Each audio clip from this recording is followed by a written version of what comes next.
Ya, pada hari ini adalah pertemuan yang ke-5 ya, pertemuan yang ke-5. Jadi sebelum kita memulai pembelajaran, kita berdoa dulu ya, supaya pembelajaran kita berjalan dengan lancar. Berdoa dimulai, berdoa dimulai.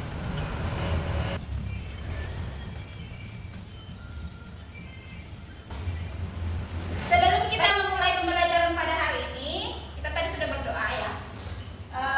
Kita melakukan absensi dulu. Silahkan naikkan HP-nya, terus di scan barcode-nya.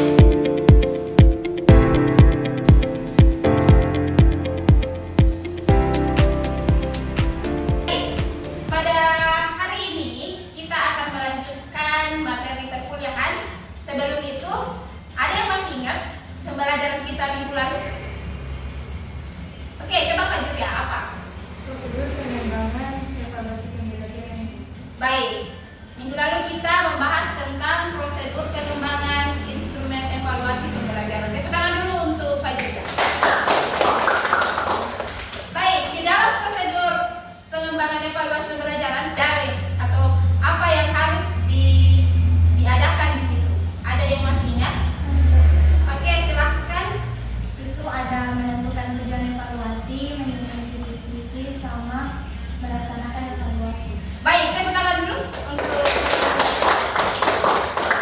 Jadi, di dalam prosedur pengembangan instrumen evaluasi itu harus kalian tentukan dulu tujuannya, ya. Karena ketika kalian mau melakukan evaluasi pembelajaran, kalian itu harus tahu apa tujuannya sih sehingga kalian mau melakukan evaluasi itu, ya. Jadi tidak boleh asal-asal melakukan evaluasi tanpa ada tujuannya, supaya evaluasi yang kalian lakukan itu terarah. Oke, paham? Terus yang kedua, sebelum kalian melakukan pembuatan soal harus ada yang namanya isi. Jadi minggu lalu itu sudah ajarkan bagaimana cara menyusun kisi-kisi yang baik dan benar. Dan yang ketiga, melaksanakan evaluasi.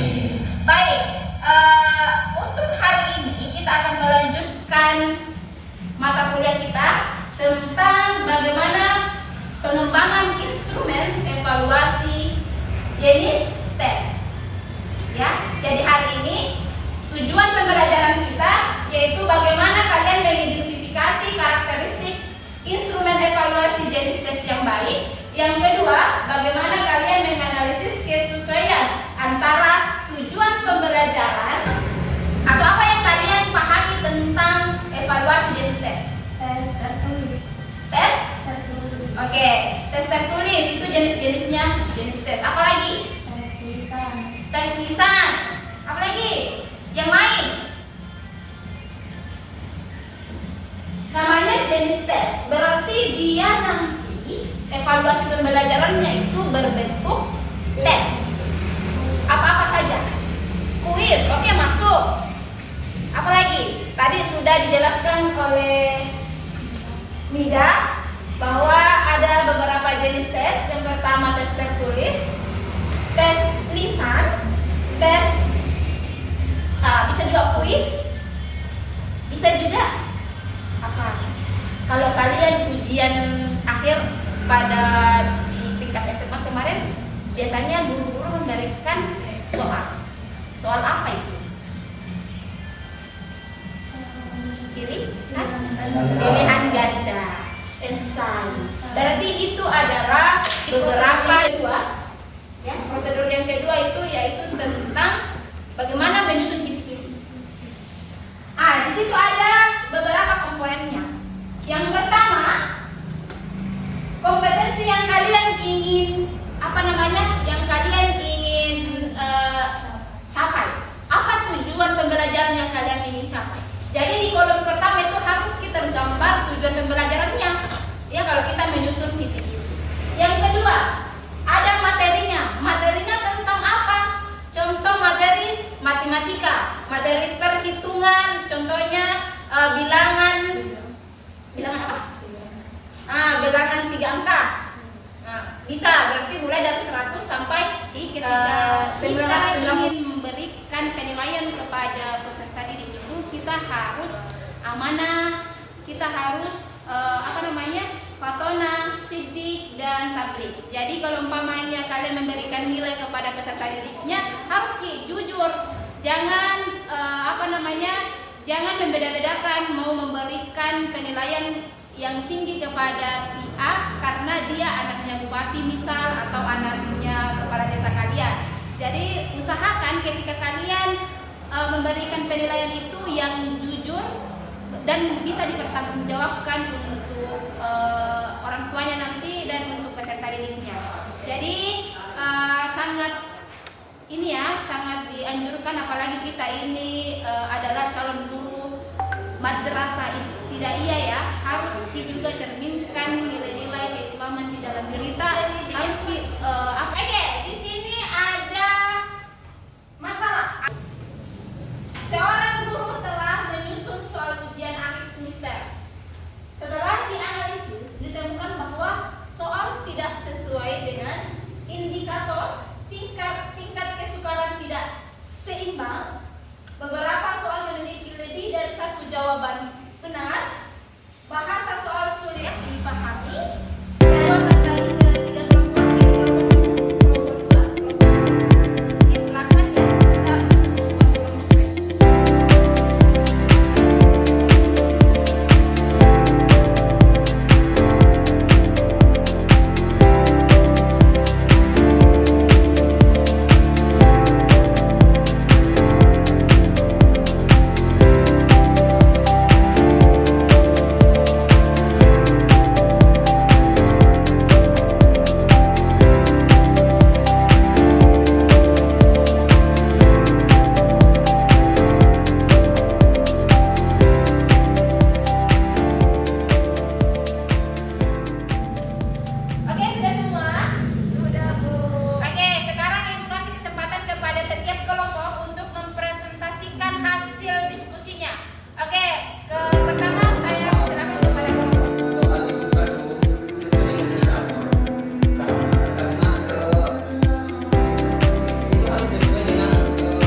yang sudah dipresentasikan. Sudah, oke, Ibu mau mereview kembali ya. Di sini kan ada identifikasi masalah. Jadi itu adalah permasalahan. Makanya penting sekali deh ketika kalian mau menyusun soal, harus kita tahu prosedurnya membuat soal seperti apa. Harus yang pertama tadi tujuan pembelajarannya kalian harus jelas. Ya, terus yang kedua kisi-kisi soalnya kalian harus jelas.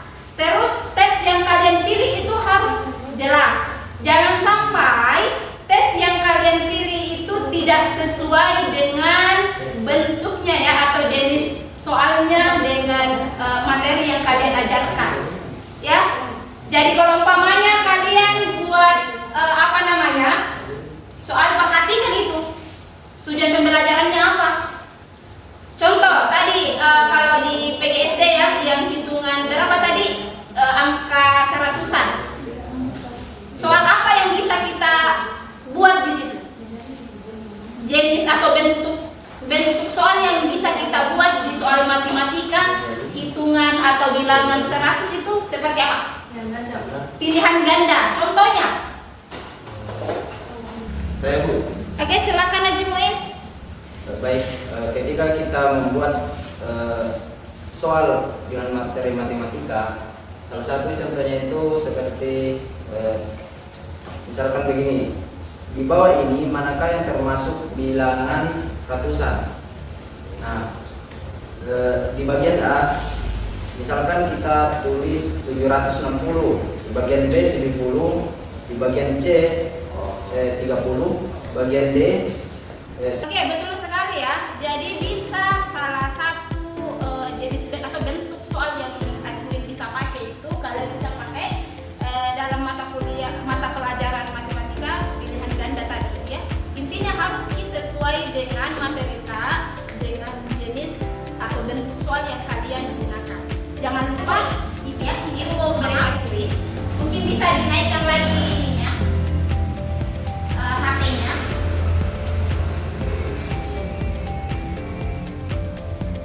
Oke, silahkan. Di situ ada waktunya ya. Ini ada kuis di dalam. Oke, silahkan.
yang baru, tetapi masih mengenai pengembangan instrumen evaluasi, tapi jenisnya yang non-tes. Ya, jadi mungkin bisa dipelajari juga sebelum kita masuk ke pertemuan selanjutnya. Sudah tidak ada lagi kan yang mau ditanyakan atau bagaimana? Sudah jelas semua? Jelas. Oke, alhamdulillah. Oke, kalau begitu Ibu akhiri dengan ucapan wallahu muwaffiq ila aqwamit thariq. Assalamualaikum warahmatullahi wabarakatuh.